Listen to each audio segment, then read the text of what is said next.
مصنف ابن ابی شیبہ کی روایت ہے،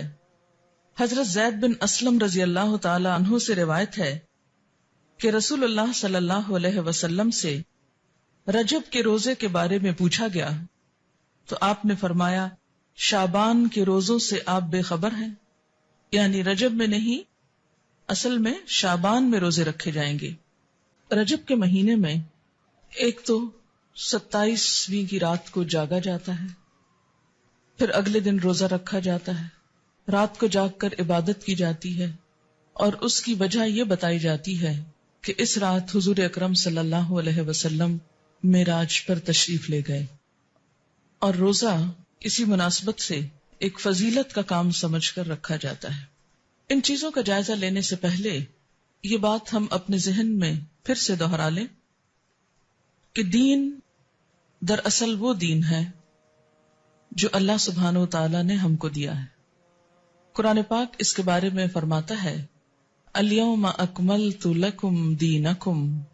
واتممت علیکم نعمتی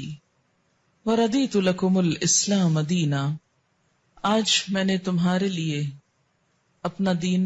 مکمل کر دیا، تم پر اپنی نعمت کو تمام کر دیا، اور تمہارے لیے دین اسلام کو پسند کر لیا۔ اسلام میں جو اہم دن ہیں جیسے عیدیں ہیں یا مہینے ہیں، رمضان اور حج کا مہینہ ہے، یا اسی طرح کچھ اور مہینوں کی فضیلت ہے جیسے محرم کے روزوں کی فضیلت ہے، یا ذوالحج کے ابتدائی عشرے کے روزوں کی فضیلت ہے، یا شعبان کے روزوں کی فضیلت ہے، یا ہر مہینے 3 دن ایام 20 کے روزے کی بات آئی ہے۔ یہ دن تو شریعت نے خود مقرر کر دیے، لیکن اس کے علاوہ باقی چیزیں بعد کے دور میں پیدا ہوئیں، ان کو دین کا حصہ بنا لینا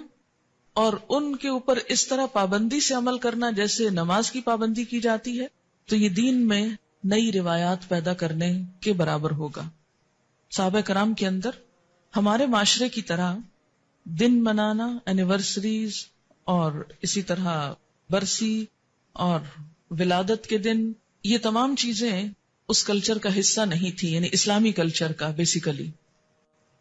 27 رجب کی رات جسے عموماً شب معراج کہا جاتا ہے،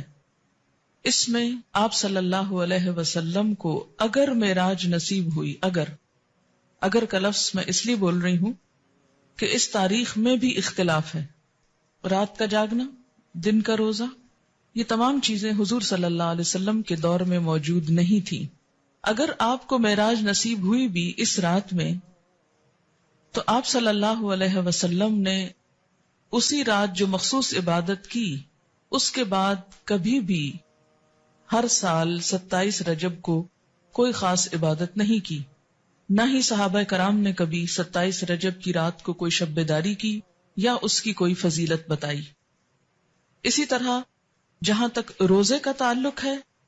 تو روزہ بھی سنت سے ثابت نہیں ہے، بلکہ اس کے برعکس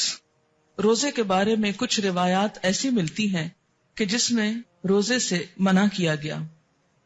حضرت ابن عباس سے روایت ہے کہ رسول اللہ صلی اللہ علیہ وسلم نے رجب کا روزہ رکھنے سے منع فرمایا، یہ ابن ماجہ کی روایت ہے۔ دور جاہلیت میں رجب کے مہینے کی تعظیم کی جاتی تھی، عزت افزائی کی جاتی، اس لیے آپ نے اس رسم کو ختم کرنے کے لیے یا اس کے اتباع کو توڑنے کے لیے اس سے منع فرمایا۔ تو اس سے کیا پتہ چلتا ہے کہ اس رات میں شب بیداری اور اس دن میں روزے کی کوئی حقیقت نہیں۔